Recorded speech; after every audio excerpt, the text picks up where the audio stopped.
আসসালামু আলাইকুম। Hello everyone, কেমন আছেন সবাই? আশা করি সবাই ভালো আছেন। আল্লাহর রহমতে আমিও ভালো আছি। এইরকম টাটকা দুধের চা আর যদি পেঁয়াজি হয়, ডালের বড়া হয়, তাহলে কে না খেতে ভালোবাসে। যাই হোক, সবাই ওই সামনের দিক পিছনে করে উল্টা কেন করে শিল্পাটা ব্যবহার করে আমি জানি না। তো আমি সোজা করেই আমার যে দিক সোজা মনে হচ্ছে সেই দিক সোজা করেই ডাল বাটাবাটি শুরু করে দিলাম। আমি অর্ধেক ডাল একেবারে নিপিস করে বেটে নিব, আর অর্ধেক ডাল একটু গোটা গোটা করে রাখবো। তো আমার ডাল বাটা হয়ে গেছে, এই দেখেন একেবারে এই ডালগুলো নিপিস করে বেটে নিয়েছি। দেন বাকি অর্ধেক ডালটা একটু গোটা গোটা মানে আধ খাচড়া করে বাটবো আর কি।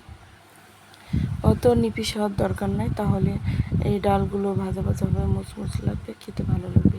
তো যাই হোক, এভাবে আমি বেটে নেওয়ার চেষ্টা করিতেছি অনেক সুন্দর করে। কেমন হবে জানি না। তো একটা মেয়ে মানুষের ছুটি বলতে কোনো কিছুই নাই। যারা পুলিশে চাকরি করে তাদের নাই এক ছুটি, আর মেয়ে মানুষের নাই কোনো ছুটি। এদের প্রত্যেকটা মানুষের শুক্র শনি আছে, একদিন হলো বছরের মাসের ছুটির দিন আছে, কিন্তু এদের কোনো ছুটি নেই, শুধু ডিউটি আর ডিউটি। যাই হোক, হলুদের গুঁড়া দিলাম, ঝালের গুঁড়া দিলাম, পেঁয়াজ দিলাম, কাঁচা গোটা জিরা দিলাম। এখন বলবেন গোটা জিরা কি আর সিসি গোটা জিরা খান? গোটা জিরা কেমন লাগে? গোটা জিরার ফ্লেভারই আলাদা।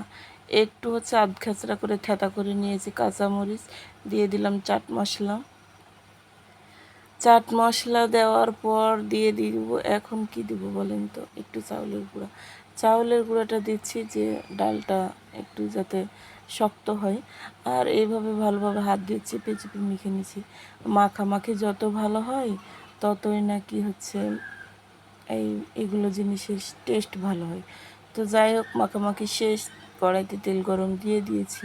এখন এইরকম করে গোল গোল করে আমি লাড্ডুর মতো করে তেলে ছেড়ে দিচ্ছি। সবগুলো তেলে ছেড়ে দেওয়া হয়ে গেলে ভালোভাবে উল্টায় পুল্টাইয়ে আমি ভেজে নিচ্ছি। তো দেখতেই পাচ্ছেন আমার সবগুলো উল্টা পাল্টা লাল লাল করে নেওয়া হয়েছে। ভাজাটা আমার একটু বেশি হয়েছে, আপনারা একটু কম ভাজবেন। যাই হোক, আমি ফার্স্ট টাইম করতেছি এই চাপা ডালের বড়া। তো দেন সবগুলো একে একে তুলে নিচ্ছি আমি।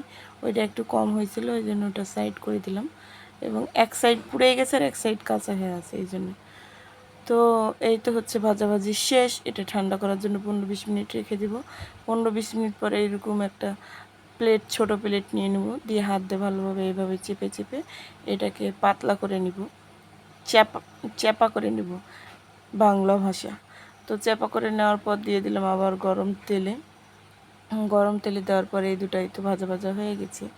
আর এটা যে এত খেতে সুস্বাদ, এটা যদি কেউ বাজারে বিক্রি করে তা আমার মনে হয় না যে এগুলো একটাও ফেরত আসবে। তো ভালো লাগলে সবাই ট্রাই করে দেখবেন।